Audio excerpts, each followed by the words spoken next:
न्यायालयाच्या आदेशानंतर मुंबईतले जवळपास 51 कबूतरखाने हे बंद करण्यात आलेले आहेत आणि यावरूनच कुठेतरी जैन समाजाकडनं त्याला विरोध होताना पाहायला मिळतोय। मात्र हा प्रश्न ज्यांनी सर्वप्रथम विधान परिषदेत मांडला तो त्या होत्या मनीषा कायंदेताई। मनीषाताई, काय सांगाल, एकूणच आता कबूतरखाने बंद झाल्यामुळे कुठेतरी एक जैन समुदाय आहेत किंवा अन्य काही जण आहेत ते पुढे येऊन हे कबूतरखाने पुन्हा सुरू करण्यासंदर्भात देखील विनंती करतायत। मुळात मी एक दादरकर आहे। लहानपणापासून या कबूतरखान्याला हे कबूतर बघायला आम्ही देखील येत होतो, परंतु त्यावेळी लोक थोडेसे दाणे टाकायचे गंमत म्हणून निघून जायचे किंवा कोणाच्या धार्मिक भावना असतील। परंतु नंतर आपण पाहतो तर हा जो ट्रॅफिक आयलंड आहे हा आता हेरिटेज स्ट्रक्चर कधी झाला माहीत नाही। एखादा ट्रॅफिक आयलंड पहिला मुद्दा हेरिटेज कसा होऊ शकतो?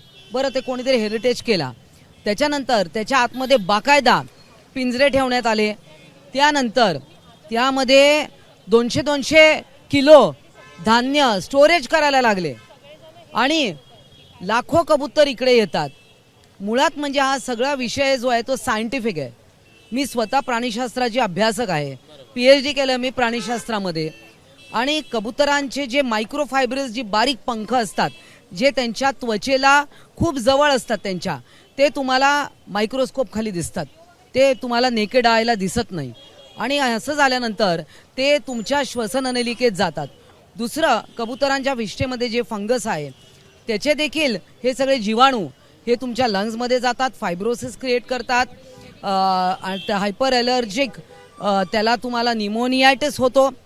अनेक लोक याच्यावर सायंटिफिक रिसर्च पेपर्स आहे, हा मुळात धार्मिक विषयच नाही आहे। याच्यामध्ये मुंबई नॅचरल हिस्ट्री सोसायटी यांनी खूप सारा रिसर्च केला आहे। जवळजवळ अनेक अभ्यासक त्याच्यामध्ये आहेत की ज्यांनी हा रिसर्च केला, त्याच्यातनं शोधून काढलं की हा तो जंतू आहे आणि तो हा कॉज करतो। म्हणजे लोकांना सुरुवातीला कळत नाही, नंतर झाल्यानंतर समजतं की ह्याच्यामुळे झालेलं आहे। अनेक लोक आम्हाला भेटली, त्यांचे नातेवाईक या रोगामुळे गेलेले आहेत, वारले आहेत। तर माझं असं म्हणणं आहे की भर रस्त्यात भर वस्तीत, बरं हे 51 जे तुम्ही म्हणतात ना, हा अधिकृत अनधिकृत काही नाही, ते सगळेच अनधिकृत आहेत।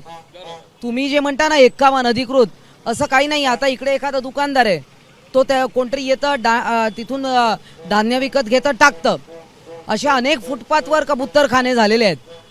दुसरीकडे या एकूणच सर्वच गोष्टी पायी आता मंगलप्रभात लोढा आज मुंबई महानगरपालिका आयुक्त भूषण गगराणी यांची भेट घेणार आहेत। वस्तीत राहू द्या, पण वस्तीपासून बाहेर ज्या मोकळ्या जागा आहेत त्या ठिकाणी ॲटलिस्ट कबूतरखान्यांना अन्न मिळावं किंवा ते जिवंत राहावेत, या अनुषंगाने त्यांनी मागणी केलेली आहे। त्याकडे आपण कसं पाहता?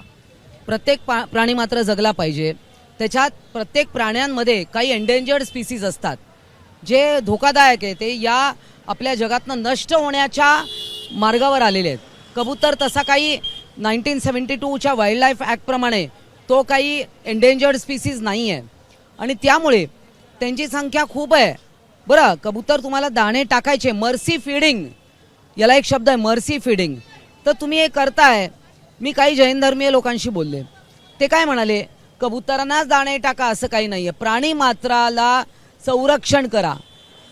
मनुष्य हा सगळ्यात ताकदवान प्राणी आहे, त्यांनी इतरांचं रक्षण केलं पाहिजे, त्यामुळे कबुतरांनाच दाणे दिले पाहिजे असं नाही आहे।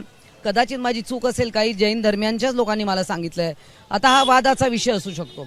परंतु मग तुम्ही कुठेतरी चौपाटीच्या जवळ तिकडे लोकांना दाणे टाकायला जा, जिकडे जिकडे किराण्याची दुकान आहे तिकडे तिकडे आज हे मर्सी फीडिंग चालू आहे सगळीकडे।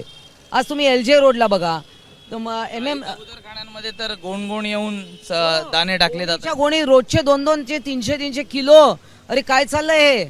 बरं, तुम्हाला इतकं वाटतं ना पक्ष्यांबद्दल, कबुतरांबद्दल, गुजरातमध्ये काईट फेस्टिवल होतो, हजारो पक्षी त्या मांज्यामुळे अक्षरशः मान कापून खाली पडतात, ॲम्ब्युलन्स लागतात तिकडे त्यांना उचलून जायला मेलेल्या पक्षींना, तेव्हा तुम्हाला का नाही वाटत? मग असं आहे ना, खूप गोष्टींचं कंपॅरिझन होऊ शकतं। आता आपण कुत्र्या मांजऱ्यांना निर्बीजीकरण करतो, का करतो? जास्ती संख्या झाली आहे, ते आपल्याला त्रास देतात, चावतात, त्यांना रेबीज होतो, तो रेबीज आपल्याला होऊ शकतो। प्राण्यांपासून मनुष्याला होणारे जे विकार आहेत त्याला झूनॉटिक डिझीज म्हणतात, हे आपल्याला होऊ शकतात। मग कोरोनामध्ये तो जंतू आपल्या नाकात जाऊ नये म्हणून आपण का म्हणून नाकातोंडाला पट्ट्या लावून फिरत होतो. त्यामुळे मंगल प्रभात लोढा यांच्याशी माझं याच्यावर बोलणं झालं तर ते म्हणाले की ये एकही रीजन नहीं है, बहुत सारे रीजन है, पण आपण एक रीजन तर कमी करू शकतो ना. व्हेहिक्युलर पोल्युशन आहे, आपण ते पण कमी करण्यासाठी आपण EV व्हेकल आणतोय, बरंच काय काय करतोय, हायड्रोजन व्हेकल येतील. पण तुम्ही माणसाला याच्यातनं भयानक मृत्यू होतोय. तुमचे लंग्स जे इलास्टिसिटी आहे त्याची जाते आणि तुमचे लंग्स कडक होत जातात, तुम्हाला श्वास घेता येत नाही, रेस्पायरेटरी अरेस्ट होतो. आणि ठीक आहे, राहिला प्रश्न कबुतरांचा तर त्यांना अन्य ठिकाणी कुठेतरी, हे बघा ते काय स्थलांतरित करायला, आता मला सांगा ट्रान्स हार्बर लिंक बांधला, अटल सेतू बांधला आपण, त्यावेळी काय झालं, फ्लॅमिंगोजचा प्रश्न आला, ते गेले दुसरीकडे, ठाण्याच्या खाडीत आता तुम्हाला फ्लॅमिंगोज दिसत आहेत. कबूतर हा एक प्राणी आहे आणि तुम्हाला जर का त्याचं जतन करायचं आहे, तुम्हाला ॲनिमल्सला चॅरिटी करायची आहे, गोशाळेला द्या, गोशाळेला तुम्ही दानधर्म करू शकता, ॲनिमल शेल्टर्स आहे तिकडे तुम्ही दानधर्म करू शकता. पण इतर हजारो लाखो लोकांना जो त्रास होतोय त्या जीवावर त्याच्या मोबदल्यात आपल्याला हे मर्सी फीडिंग करायचं आहे का, की आपलं कुठेतरी पापकशालन व्हावं, हे कितपत योग्य आहे याचा विचार केला पाहिजे. आता दुसरीकडे एक राजकीय प्रश्न आहे. भंडाऱ्यातनं जर आपण पाहिलं तर परिणय फुकेंनी एक वादग्रस्त विधान केलेलं आहे.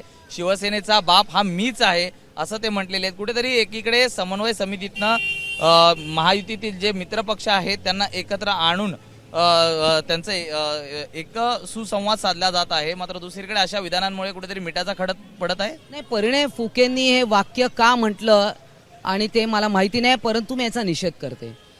शिवसेनेचा बाप हे फक्त हिंदू हृदय सम्राट वंदनीय बाळासाहेब ठाकरे आहेत, ज्यांनी शिवसेनेला जन्म घातलाय.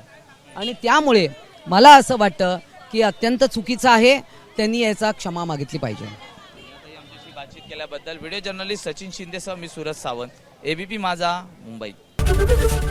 ABP माझा, उघडा डोळे बघा नीट.